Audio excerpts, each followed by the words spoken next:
आचार्य गुरुवर्षी विद्यासागर जी महाराज की प्राचीन काल की कथा आपके समक्ष है और वर्तमान काल की कथा आपने सुन ही ली है।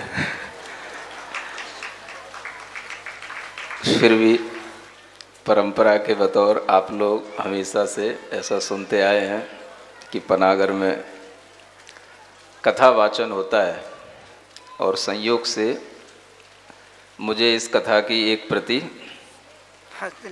ग्राम नौटा से मिली थी, वहाँ से मेरे पास रखी थी और यहाँ आकर के जब वह प्रति मुझे ध्यान में आई तो उसको सबके समक्ष लाने के लिए उसका थोड़ा इस तरह से प्रारूप दिया गया ताकि आप लोग जिस तरह से अन्य कथाएं सुनते हैं, राम कथा सुनते हैं, अभी बीच में आपने पार्श कथा भी सुन ली है, इसी तरह से आप विष्णु कुमार मुनि की यह कथा भी पढ़ भी सकते हैं, सुन भी सकते हैं। पर्याप्त पुस्तकें हैं और सभी लोग पद्मयी इस कथा को पढ़ करके इस पर्व का आनंद लें, यही हमारी भावना है। ठीक है, पढ़ो। बंदो वीर जिनेश पद मुक्ति महल सोपान, रक्षाबंधन की कथा कहूँ सुनो धर ज्ञान। मंगल भवन मंगल हारी, पारसनाथ जगत हितकारी। मगध देश देशन सिर मौर, राजगृह नगरी तिस ठौर। राजगृह श्रेणिक भूप, नारी चेल नागृह अनूप। तापुर निकट पंचगिरि जान, विपुलाचल दिन माई प्रधान। समूह शरण अंतिम जिन राय, तागिरि पर आयो सुखदाय। सोबन माली प्रभु से कहो, सुत राजा अत्यानंद लहो। पुरजन सहित गयो नर ईश, त्रिविध शुद्ध वंदे जगदीश। फिर वंदे गौतम गणराज, नर को ठावे व्रस काज। हाथ जोड़ बिनवे कर सेव, रक्षा बंधन कहिए देव। यह कथा का वर्णन वहाँ से शुरू होता है जब भगवान वर्धमान महावीर स्वामी के समोसरण में, जो कि विकलाचल पर्वत पर लगा हुआ है, वहाँ पर राजा श्रेणिक गौतम गणराज से पूछते हैं कि ये रक्षाबंधन की कथा कैसी है, इसके विषय में मैं विस्तार से आपसे सुनना चाहता हूँ। तो गौतम गणधर उस कथा का विस्तार इस रूप में करते हैं। को बावन कैसे बलि छलो, कैसे इनका वर्णन चलो। तब गणधर बोले सुन संत, गुरु जांगल शुभ दीश वसंत। नगर हस्तिनापुर शुभ वशे, महापद्म चक्री नृपुल से। कुरुवंशी त्रिय लक्ष्मीवती, पटरानी पति भक्ता सती। ताके दो सुत गुण भंडार, धर्मराय और विष्णु कुमार। समय पाय नृप भयो विराग, राजभार का कीना त्याग। इनकी यह कहानी भी वहीं से शुरू है जहाँ शांतिनाथ भगवान की कहानी चल रही है।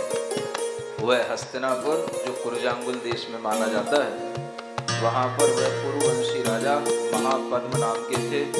उनके दो पुत्र थे, एक पद्म राजा और एक विष्णु कुमार। जब उनके पिता ने किसी कारण से वैराग्य को धारण करके राजभार का त्याग कर दिया तो उन्होंने अपने बड़े पुत्र पद्म राजा को राजपद दे दिया और उसी के बाद वह विष्णु कुमार जो दूसरे मुनि थे वो भी बाद में दीक्षा लेते हैं। उसका वर्णन आगे आता है। पद्म पुत्र को नृप पद दयो, आप करन तप वन में गयो। संग पिता के विष्णु कुमार, दीनी दीक्षा शिव सुखता। यह तो कथन रहो इस और अंतर कथा श्री अब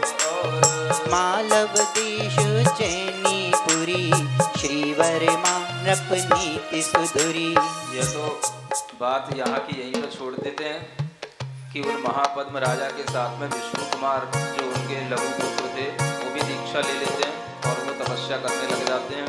ये कथा इधर अलग चलती है और इसी के बीच में जो दूसरी कथा शुरू होती है वो है मालव देश उज्जैनी से शुरू होती है, जहाँ पर श्री वर्मा नाम के राजा थे और उनकी रानी श्रीमती रानी तिस धाम अनुपम तिस राजा के मंत्री चार, ब्राह्मण वैष्णव मत के धार। पहला बाल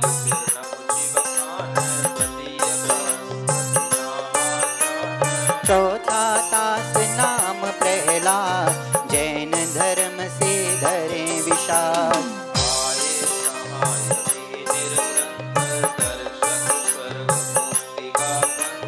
सूर्य अकंपन तिस शिर मोर, ऋषि 700 दिन संग और। उज्जैनी नगरी में जो राजा थे उनके 4 मंत्री थे।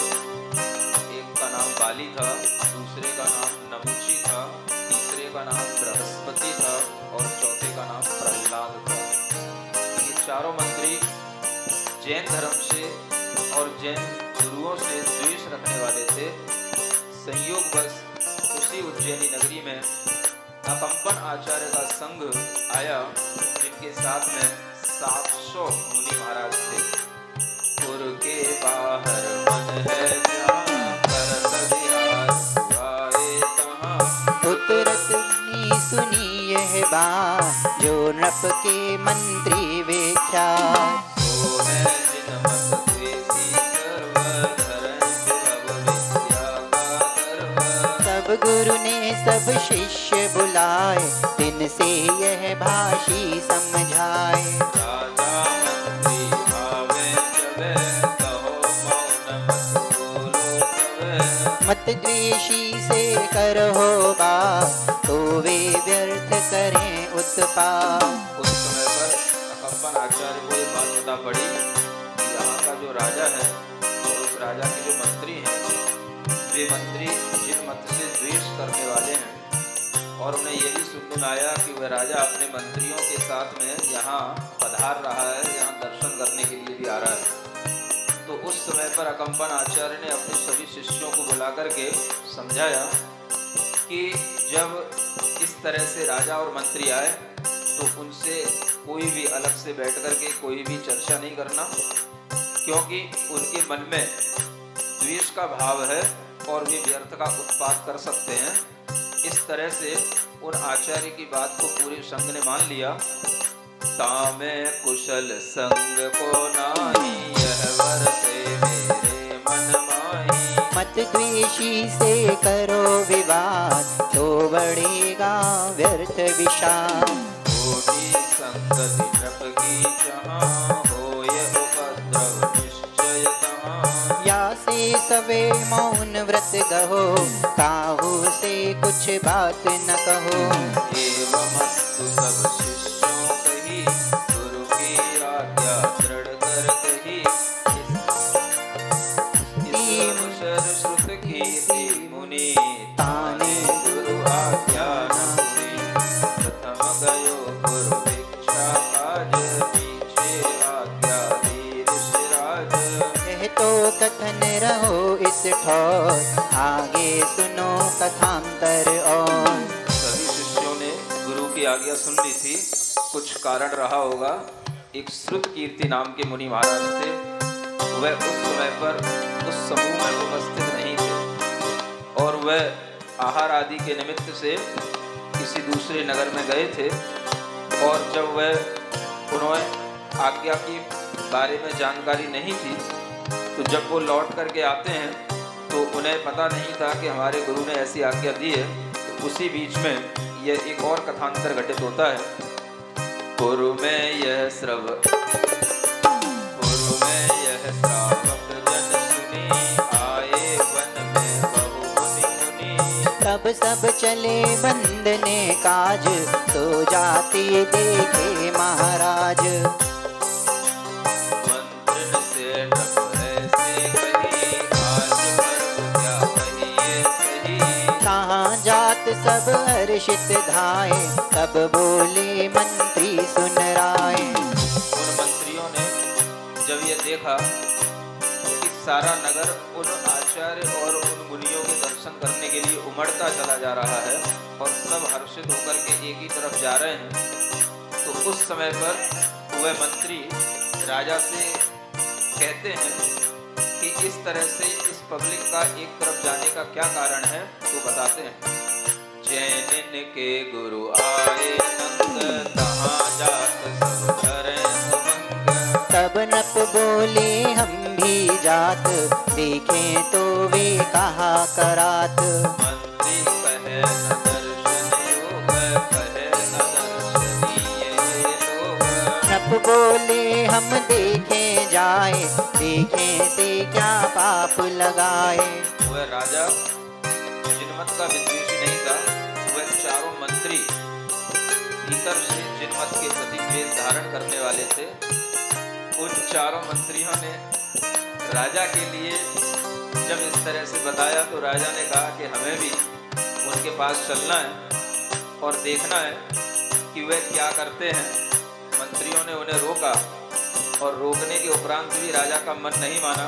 उसने कहा कि दर्शन करने के लिए तो जाना ही चाहिए, देखने से कभी कोई पाप का बंध नहीं होता है। ऐसा विचार करके अमृत देखे अमर न होय, यह अपनो अपनो विश्वास, तुम्हें बुरे मत जाओ पास। ऐसे ग्रहण चाले जब, संग लगे मस्ती तब सब। जो नृप साथ न जे हैं आज, बुरो मान है तो महाराज। ऐसे चित्त विचार कराय, चले दिवस हो नृप संग धाय। राजा आवत देखे जब, ध्यानारूढ़ भये मुनि सबे। देखे भूपत सब ऋषिराय, बैठे नासा दृष्टि लगाए। ध्यानारूढ़ न देखे सुने, स्वात्म रूप हृदय में गुणे। राजा सबको करत प्रणाम, क्रमशः चलो जात गुण धाम। किसी नृप को दई आशीष, तदपि सहर्ष चलो नर ईश। वह राजा जब वहाँ दर्शन करने के लिए आता है तो देखता है कि सभी मुनि महाराज नासा दृष्टि लगा करके बैठे हैं, सब आत्म ध्यान में बैठे हैं। कौन दर्शन करने के लिए आया है, कहाँ से आया है, जबलपुर से आया है कि कोई आश्रम से आया है, उन्होंने किसी को नहीं देखा और वह ध्यानारूढ़ होकर के बैठे रहते हैं। उस दृश्य को देख करके राजा विचार भी करता है कि किसी ने भी मुझे आशीर्वाद नहीं दिया, फिर भी राजा के मन में कोई खेद खिन्नता नहीं आती और राजा के मन में चूंकि द्वेष नहीं था, इसलिए अगर कभी मुनि महाराज आशीर्वाद नहीं भी देते हैं तो जिसके मन में मुनि महाराज के प्रति द्वेष नहीं होता है वह कभी भी बुरा नहीं मानता है। उल्टा वह और अच्छा सोचता है कि चलो हमने ऐसे मुनि महाराज के दर्शन किए जो ध्यान में बैठे हुए थे, अपने स्वाध्याय में लीन थे। ऐसा जान करके राजा को तो हर्ष ही उत्पन्न हो रहा था कि हमने 700 मुनि महाराज के दर्शन कर लिए। लेकिन उस अवसर पर और आगे क्या होता है, अवसर पाय सुमंत्र देखे कैसे बैठे धारे दम्भ, मानो सब पत्थर के खम्भ। एक ही चीज को देखने से अलग अलग तरह के दृष्टिकोण बनते हैं। राजा को देख करके हर्ष भी हो रहा है और मंत्री उन सब मुनि महाराज को देख करके क्या सोच रहे हैं कि ये कैसे दम्भ धार करके बैठे। दम्भ जानते, बड़े घमंडी होकर के, बड़े अहंकारी होकर के बैठे और सब पत्थर के खंभों की तरह दिख रहे हैं। क्या कहता है वो राजा से, बोल न जाने बोले कौन, योगी क्रूर साधे मौन। विद्या बिन नर पशुपम सही, बार बार मंत्री ने यह कही। मंत्री राजा से कहते हैं, देख लिया आपसे मना कर रहा था, क्या इनके दर्शन से मिलेगा आपको?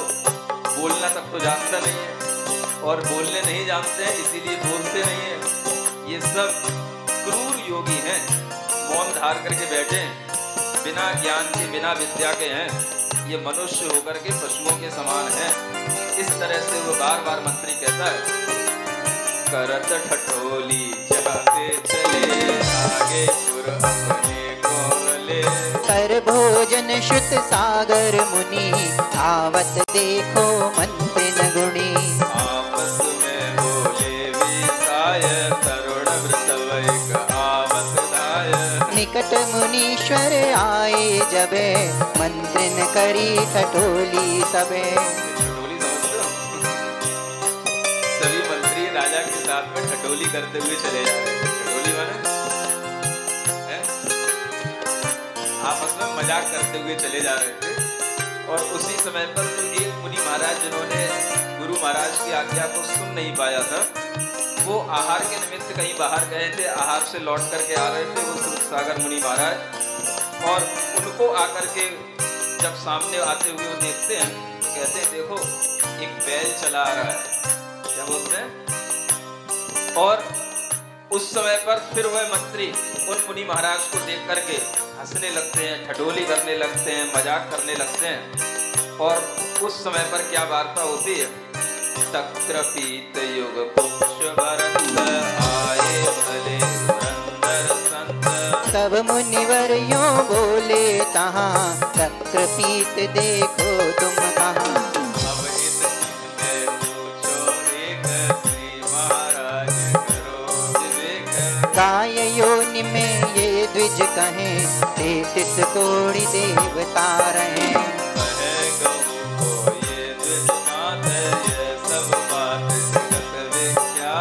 क्यों ना कहें बैल को बाप, या को न्याय करो नृप आप।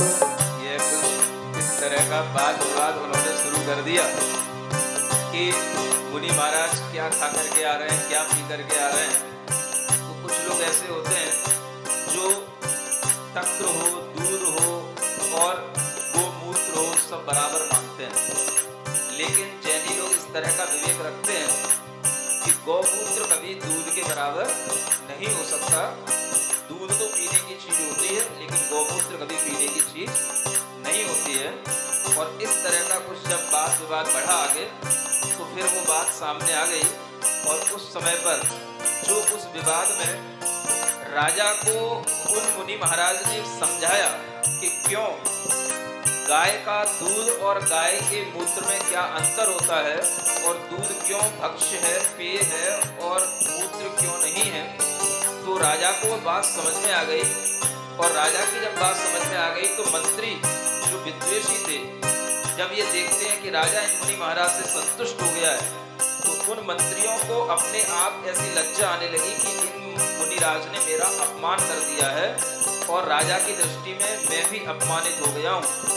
ऐसा विचार उन चारों मंत्रियों के अंदर आता है। और फिर बार बार जब चारों विप्र चले खिसियाए, मुनि भी चले सुवन को धाए। राजा तो मुस्कुराते रहे मुनिराज की बातों को सुनकर के, लेकिन उन चारों मंत्रियों को लज्जा आने लगी और वो खिसिया गए। खिसियाना समझते हो? खिसियानी बिल्ली। तो जब वह राजा मंत्रियों की बात को सुनकर के भी मंत्रियों से संतुष्ट नहीं हुए और मुनिराज से संतुष्ट हुए, तो मंत्री लोगों के मन में अपमानित होने का भाव आया और फिर उन्होंने कुछ और कदम बढ़ाया जो आगे बताया जा रहा है। यह सब भयो विसंडाबाद, उभय पक्ष से बड़न विषाद। जैसे मंत्री तैसे मुनि, कलुषित बात कही और सुनी। पहुँचे पास गुरु के जबे, कहो भेद मंत्रिन को तबे। कहें गुरु तुम अनुचित करी, दुष्टों से वाणी उच्चरी। वह जो मुनि महाराज थे जिन्होंने बीच में उन मंत्रियों से विवाद किया था, जब वह वापस अपने संघ में पहुंचे और आचार्य महाराज के दर्शन किए तो जो भी रास्ते में घटित हुआ था वो सब उन्होंने बता दिया। और उसे सुन करके उनके गुरु ने कहा कि आपने ये अनुचित कार्य किया, जो दुष्ट पुरुषों के साथ में आपने वाद विवाद किया। दुष्टों से कभी भी उलझना नहीं चाहिए। जो लोग कुतर्क करते पक्षवक्ष आदि की बातों को समझने के लिए तैयार नहीं होते हैं, उन्हें वाद विवाद करके समझाना भी एक तरह से उनके अंदर के क्रोध को बढ़ाना है। क्योंकि दुष्ट पुरुषों के लिए अच्छे वचन भी कोप उत्पन्न करने वाले होते हैं, इसलिए दुष्टों के साथ में कभी भी अपनी वाणी को नहीं बोलना चाहिए, ऐसा उन्होंने कहा। और फिर उन मुनि महाराज के लिए उन आचार्य ने आदेश दिया, अब वे द्वेष चित्त धरे, निज उपसर्ग संग को करे। या से अब तुम छोड़ प्रमाण, धरो ध्यान जहाँ की नो वाद। तो वह आचार्य कहते हैं कि वह मुनि के लिए कहते हैं कि जो उपसर्ग अब आगे आने वाला है वह उपसर्ग इसलिए आएगा क्योंकि उन चारों मंत्रियों ने द्वेष अपने मन में धारण कर लिया है और रात्रि में आकर के वो अवश्य उपसर्ग करेंगे, इसलिए तुम वहीं पर जाओ जहाँ पर तुमने वाद किया था, विवाद किया था। तब मुनि गुरु आदेश प्रमाण, योग धरो जाबाई खान। भई रात्रि द्विज कोप कराए, चले खड़ग लेवन को धाय। चलत चलत सो आए कहाँ, बात भयो तो दिसे जहाँ। देखे तहाँ धरे मुनि ध्यान, निश्चल आसन मेरु समान। देखत ही तिनको पहचान, बोले वचन धरे अभिमान।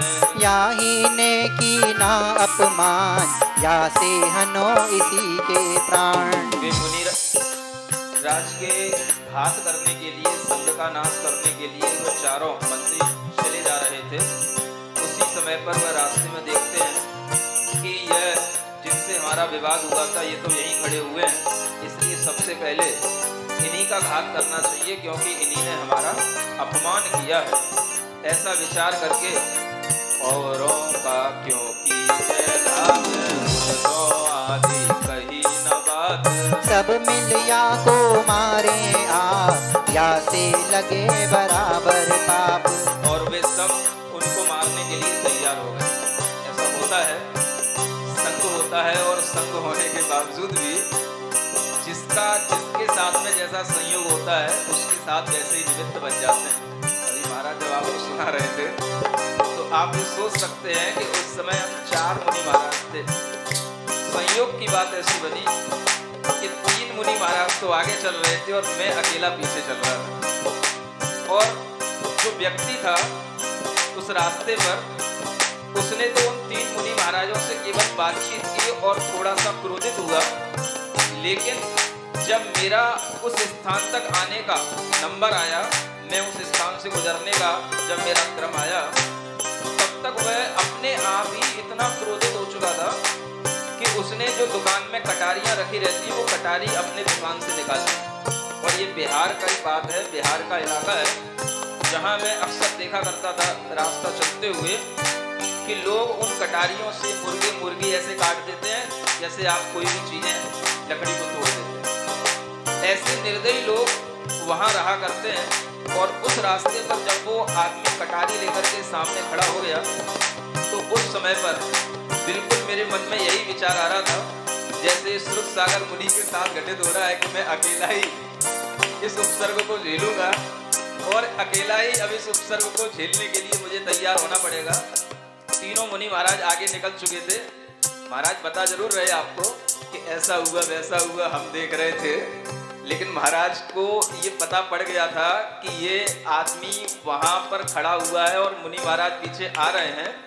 तो महाराज भी जो है बहुत चिंतित हो गए थे। और उस समय पर जब महाराज से मिले थे तो महाराज कहते हैं हमें तो ध्यान ही नहीं है हुआ क्या। इतना ज्यादा महाराज के मन में विकल्प आ गया था। वो वास्तव में एक ऐसी घटना थी कि वहां पर ना तो समाज थी, ना कोई बहुत सारे लोग साथ में थे। जो लोग केवल रास्ते में तीर्थ यात्रा कराने के निमित्त से चल रहे थे, केवल वही लोग साथ में थे। और वो संयोग ऐसा बना कि जब आहार करने के बाद में, सामायिक करने के बाद में थोड़ा लंबा विहार करना था तो तुरंत उस समय पर विहार कर दिया। तो जो श्रावक साथ में थे वो भी सब साथ में नहीं चल पाए। और ऐसा संयोग बना कि उस व्यक्ति ने जब वह कटारी निकाल करके सामने लाया तो जब गाली बक रहा था तो गाली बकने में कोई फर्क नहीं पड़ता, लेकिन जब वो कटारी लिए सामने हाथ में लिए और अकेली सड़क पर वह चल रहा था, घूम रहा था, तो जितने भी लोग उसके साथ में थे वो सब उसके लिए कुछ ना कुछ उकसा रहे थे। जैसे यहाँ पर भी देख रहे हैं ना आप, ऐसे उकसा रहे हैं, इसी तरीके से वो उकसा रहे थे। और जो लोग सामने से रास्ते से चले आ रहे थे साइकिल वगैरह से, तो वो कहते हैं बाबा जल्दी निकल जा, जल्दी निकल जा, वो सामने आदमी मार देगा, जल्दी निकल जा। अब निकल के कहाँ जाएगा? सिंगल रोड है, ना तो कोई 4 लाइन है ना कुछ है, सिंगल रोड है, एक तरफ वो खड़ा है, मैं भी उसी तरफ से जा रहा हूं। तो इतना ही किया कि बस थोड़ा सा उससे दूर हट करके निकलने की कोशिश की, और उसी बीच में ऐसा लगता रहा, जैसे महाराज बता रहे ना कि अब गला अब गला, तो वो भाव ऐसा लग रहा था कि मैंने तो अपने मन में विचार कर लिया था कि आज अपने को मृत्यु को साक्षात देखना है। विचार तो ये था मृत्यु को साक्षात देखना है, मृत्यु का साक्षात्कार करना है। इसलिए ये विचार करता चला जा रहा था, मन में नमोकार मंत्र भी चल रहा था, सब तरह से जो ऐसे एक समाधि का भाव लिया जाता है, ऐसे तैयारी अपनी भीतर से चल रही थी। और उस समय पर ये विचार चल रहा था कि बस ये अगर मारेगा तो इस साइड से ही मारेगा, अभी मारेगा अभी मारेगा। और जैसे जैसे उसके निकट आते चले जा रहे हैं, वो आदमी गाली भी तेजी से और देता चला जा रहा है, कटारी भी घुमाते चला जा रहा है। और उस समय पर चलते चलते चलते चलते जैसे उसके निकट आए, तो वास्तव में ऐसा लगने लगा कि पैर कहीं चल भी रहे हैं कि हमें ही चल रहे हैं, कुछ समझ में नहीं आ रहा था। और ऐसा लग रहा था कि बस अब मारा इसने, अब मारा इसने, अभी खून की धार बहेगी और अभी जो है अपने लिए अभी मृत्यु देखने को मिलेगी। ऐसा विचार करते करते साहस से उसके सामने से गुजरा, और गुजर करके जब आगे 6-7 कदम उससे आगे निकल गया, तब सांस में सांस आई, राहत आई कि ये केवल बकता रह गया, इसने तलवार से मारा नहीं, बकने से कोई फर्क नहीं पड़ता। और फिर जो है जब ये लगा कि ये उपसर्ग टल गया, तब जाकर के जो आगे मुनि महाराज तीनों खड़े थे उनसे वार्तालाप हुआ। और फिर उसके बाद में वो व्यक्ति जब शाम को पुलिस के माध्यम से पकड़ करके लाया गया, तो उस समय पर वह पुलिस वालों ने भी उसकी कुछ अच्छी सेवा की होगी, इसलिए वो पहले से ही आकर के वो दंडवत प्रणाम करके लेट गया और वह रोने लगा। तो उस समय पर हमने उससे उसका नाम पूछा और ये पूछा कि उस समय तो तुम बहुत उग्र दिखाई दे रहे थे, क्रूर दिखाई दे रहे थे, अभी तुम्हारी आंखों में इतने आंसू, समझ नहीं आ रहा, कुछ पीते तो जरूर होगे, उस समय पिए थे? तो वो कहता नहीं नहीं पिए नहीं था। शराब पिए थे? नहीं शराब नहीं पिए था। कुछ तो होगा, उसके बिना तो इतना उद्रेक, इतनी उत्तेजना आई नहीं सकती। तब वो कहता है मैं गांजा पिए था। तो हमने उससे पूछा कि तुमने ऐसा कृत्य क्यों किया? तो वो कहता है कि मेरे साथ में जो लोग चल रहे थे उन लोगों ने मुझे उकसाया कि देखो ये अकेला चला जा रहा है, नंगे बाबा चले जा रहे हैं, तुम कुछ नहीं कर पा रहे हो। तो उन्होंने मुझे उकसा दिया, इस कारण से ऐसा हुआ। और फिर उसने क्षमा मांगी, हर तरह से उसने अपनी नाक घिस घिस करके क्षमा मांगी। और फिर उसके लिए ये कहा कि देखो आगे कभी भी मांस, मदिरा और गांजा का सेवन नहीं करना। तुम्हें इसी बात पर क्षमा किया जाता है कि आगे जब कभी भी, यह वो रास्ता है जहां पर भगवान महावीर स्वामी का जन्म हुआ है, और इस रास्ते से हमें मालूम है कि साधु कम गुजरते हैं, लेकिन आगे आने वाले समय में साधु गुजरेंगे, साध्वी भी गुजरेंगी।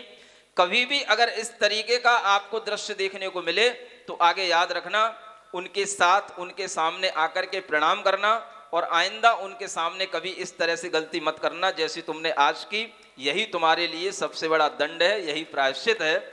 और जब इस तरह से कह करके उसको छोड़ दिया गया, तो वो जो पुलिस वाले, जो इंस्पेक्टर वगैरह थे, वो सब लोग भी प्रसन्न हुए और उन्होंने कहा कि आपके इस दंड को ये स्वीकार करेगा और हम भी इसको बरी करते हैं, और ये कहानी यहीं पर समाप्त करते हैं। इस तरह से वह जो उपसर्ग था वो वास्तव में टल गया। लेकिन निमित्त ये देख करके लगता है कि देखो 700 मुनि महाराज में एक मुनि महाराज ही अलग गए थे। समझ आ रहा है? और वो एक मुनि महाराज की वार्तालाप हुई, एक के चक्कर में ही वो चारों आए और बाकी का संग सुरक्षित रहा। इस तरह से किसी ना किसी के साथ में अपने अपने कर्म के संयोग से निमित्त बन जाते हैं। हम समूह में रहते हुए भी कभी कभी ऐसे कर्मों के फल देखते हैं कि उन कर्मों का फल समूह में किसी को नहीं मिलेगा, वो उसी को मिलेगा जिसके लिए वह कर्म उदय में आ रहा है। इस तरह की घटनाएं समूह में रहते हुए भी मेरे साथ और भी हुई हैं, कभी प्रसंगवश फिर बताऊंगा, याद दिला देना। अब यहाँ पर क्या होता है ये बताता हूं। जब इन हतन उठायो हड़ग, तब सुर कीले तिनके अंग। खड़े रहे सो हले न चले, तोलो भयो सकारो भले। अब थोड़ा सा जल्दी पढ़ लो, बड़ी कथा है। सुनी नृपति ने जब ये बात, करते ये मुनि का घात। तब भूपति ता पहुँचो जाए, मुनि पद वंदे शीश नवाए। वो थोड़ा बड़ा बड़ा लिखा हुआ है, कथा तो छोटी सी है। और दई मंत्री न धिक्कार, भये अधोमुख सो तिसवार। गुरुजन सब द्विज निंदा करे, मुनि को धन्य धन्य उच्चरे। वहाँ तो क्या हुआ कि जैसे इन मंत्रियों ने कटारी उनके ऊपर चलाई, तो उनकी कटारी तो देवों ने कीलित कर दी। समझ आ रहा है ना? अपने ऊपर भी कटारी चलाई होगी, किसी ना किसी देवता ने कीलित ही कर दी होगी, तभी वो कटारी हाथ में लेकर के भी मारने का उसका भाव नहीं हुआ और वो मार नहीं पाया। कहीं ना कहीं पुण्य अपना धर्म अपने साथ रहता है और अपनी रक्षा भी करता है। यह भी आपको इस कथानक से समझ लेना चाहिए। जब लोगों ने देखा कि वो चारों मंत्री ऐसे के ऐसे हाथ किए हुए ऊंचे टंगे हुए हैं, तब उन्होंने उन राजा के नगर में रहने वाले लोगों ने मुनियों की तो धन्य धन्य करके प्रशंसा की और इन मंत्रियों की निंदा की। तब ही देव प्रगट हो कही, ये हत्यारे मंत्री सही। मुनि घातन को आए एह, मैंने कीली इनकी देह। हो सको पनप बोले तब, इनको देहो शूली अब। या से फिर कोई यह काम, करे नहीं अति अघ का धाम। तब मुनिवर बोले सुन देव, इनको छोड़ो तुम यश लेव। और नृपति से ऐसे कही, तुम भी प्राण न घातो सही। देखो उस समय पर भी उन मुनिराज ने ही उन चारों मंत्रियों को छुड़ाया और राजा से कहा कि इनका प्राण घात करना अच्छी बात नहीं और इन्हें भी क्षमा भाव के साथ में मुक्त कर देना चाहिए। इन्हें दंड नृप और ही देव, ऐसे मुनिवर वचन कहे। इतनी सुनी देव ने जबे, चारों मंत्रिन छोड़े तबे। तब नृप ने रासव मंगवाय, चारों तुझई सवार कराय। तिनको मुख अधिकारो कियो, दंड स्वदेश निकारो दियो। उन देवताओं ने तो उनको छोड़ दिया, लेकिन राजा ने उनके लिए दंड देकर के देश निकाला दिया। हाट बाट में तिन्हें फिराय, पीछे ढोल सुबाजत जाय। ऐसो काम करेगा कोई, पावेगा ऐसा फल सोई। चारों मंत्री न तज के देश, भटकत फिरे अनेक प्रदेश। चलत चलत सो पहुँचे तहाँ, गजपुर कुरुंजांगल में जहाँ। पद्मराय जहाँ राज कराय, चारों कहाँ पहुँचे जाय। आशीर्वाद दयो इन जबे, भूपति इनको पूछी तबे। कहो आप निवसत है कहाँ, कौन कार्य को आए यहाँ। बोले द्विज उज्जैनी बास, फिरत नौकरी करत तलाश। जब उज्जैनी से इन्हें देश निकाला दे दिया गया, तो ये घूमते घूमते हस्तिनापुर आ गए और हस्तिनापुर में वही राजा जो पद्म थे वो राज्य कर रहे थे, जिनके छोटे भाई विष्णु कुमार उन्हें दीक्षा ले चुके थे। ये बात अब यहाँ से इसको जोड़ना है और ये ध्यान में रखना है।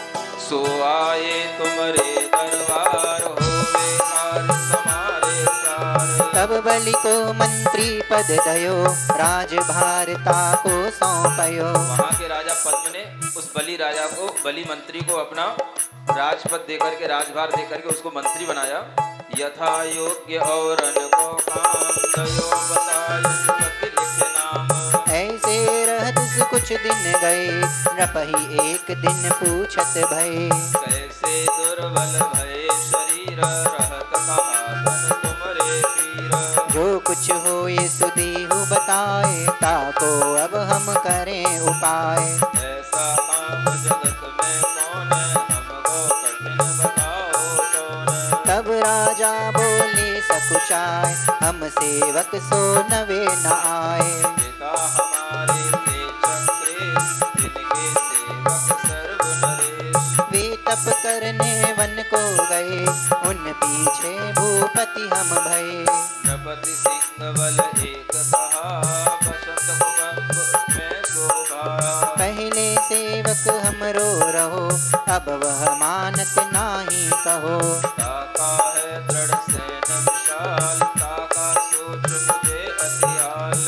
से दुर्बल भयो शरीर और कहे नहीं ताकन पीर। उस समय पर एक बार की बात है कि उन मंत्रियों ने राजा को, पद्म राजा को चिंतित होता हुआ देखा और उस चिंतन का कारण था कि पहले इनका एक और पड़ोसी राजा था जो सिंहबल नाम का राजा था। वह राजा बार बार उन पद्म राजा को किसी ना किसी तरह से आक्रमण आदि के माध्यम से परेशान किया करता था और उसको वह जीत नहीं पाते थे पद्म राजा। तो यह बात सुनकर के उन मंत्रियों ने कही कि मैं उस राजा को जीत करके लाऊंगा। और इस तरह से जब वह कथा आगे बढ़ती है तो 74 नंबर के काव्य से आपको पढ़ना है। नंतर होय प्रतिष्ठाहीन और राह मत चला प्रवीण, करो मित्रता नृप के साथ या से खुशी रहे सुमनाथ। तब बलि नृप को जान प्रसन्न, बोलो वचन भूप आसन्न। जो भूपति तुम सत्य उदार, मानत हो मेरा उपकार। यह कथा फिर इस तरह से आगे बढ़ती है कि वह सिंहबल राजा को ये चारों मंत्री जीत के ले आते हैं। वह राजा पद में प्रसन्न होते हैं और कहते हैं कि आपने मेरे ऊपर बहुत उपकार किया है, बताओ मैं उस उपकार का बदला कैसे चुकाऊं। तो वह राजा उन मंत्री से कहते हैं कुछ मांग लो। तो मंत्री कहते हैं कि समय आने पर मांगा जाएगा। और इस तरह से वह राजा उनसे वचनबद्ध हो जाता है।